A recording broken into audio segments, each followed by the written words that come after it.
आणि किसान सर्व्हिस मरीनचे जे नेतृत्व स्वीकारलेलं आहे त्याचा मी आज आंदोलनाचा पहिला दिवस गेटबंद आंदोलनाचा मी ज्या किसान मरीन UMS चे मॅनेजर आहेत, मालक असतील ना, मालक मॅनेजर मालक किसन खन्ना साहेब असतील, आपले काय ते सुनील खन्ना साहेब असतील किंवा जतीन खन्ना साहेब असतील, त्यांना माझी हात जोडून विनंती आहे.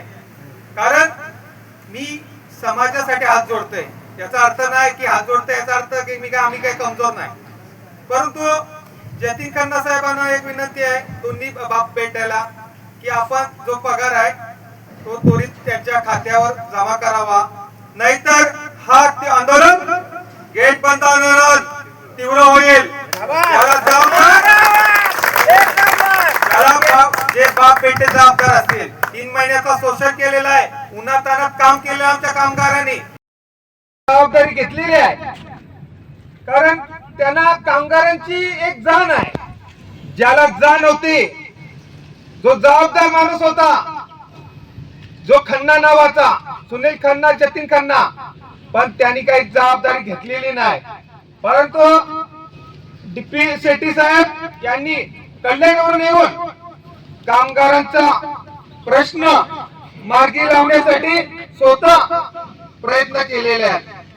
जर DP शेट्टी साहेबांनी असं लेखी पण दिलेलं आहे, जर उद्यापर्यंत शनिवार पर्यंत जर 2 महिन्याचा पगार दिला नाही तर सोमवारी शेट्टी साहेबांनी सांगितलंय की मी स्वतः पगार देईन. हा असा दिलदार माणूस मी अजून परत बघितला नाही. असा माणूस म्हणजे खरोखर अशा माणसाला जाण आहे, कामगारांची जाण आहे. म्हणजे हल्ली कोणाच्या जबाबदारी घ्यायला मागत नाही शेट्टी साहेब, पण तुम्ही जी जबाबदारी घेतली त्या मी तुम्हाला सलाम करतोय.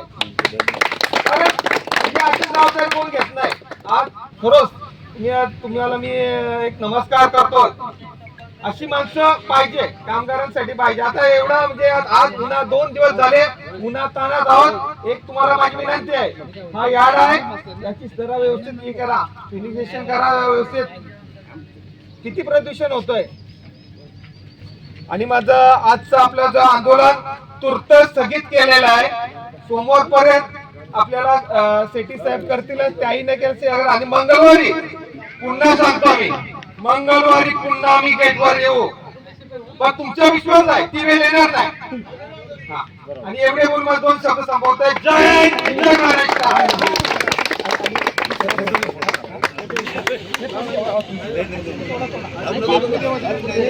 कामगारांच्या प्रश्नाला, कामगारांचा जो 3 महिन्याचा वेतन बाकी होती त्या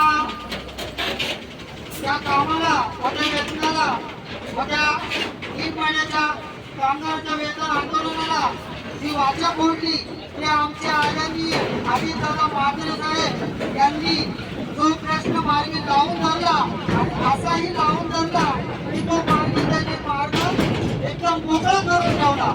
शेवटपर्यंत त्या विषयाशी ते हटले नाही आणि कामगारांना त्यांनी त्यांचा न्याय मिळवून दिला. त्याबद्दल सर्व कामगार बंधूंकडून अजितदादा म्हात्रे यांचा हार्दिक अभिनंदन. आणि दादा, सदैव आपण या उरण तालुक्यातील कामगारांच्या पाठीशी सदैव उभे राहून संपूर्ण कामगार तुमच्या सोबत राहतील. अजितदादा आगे बढो.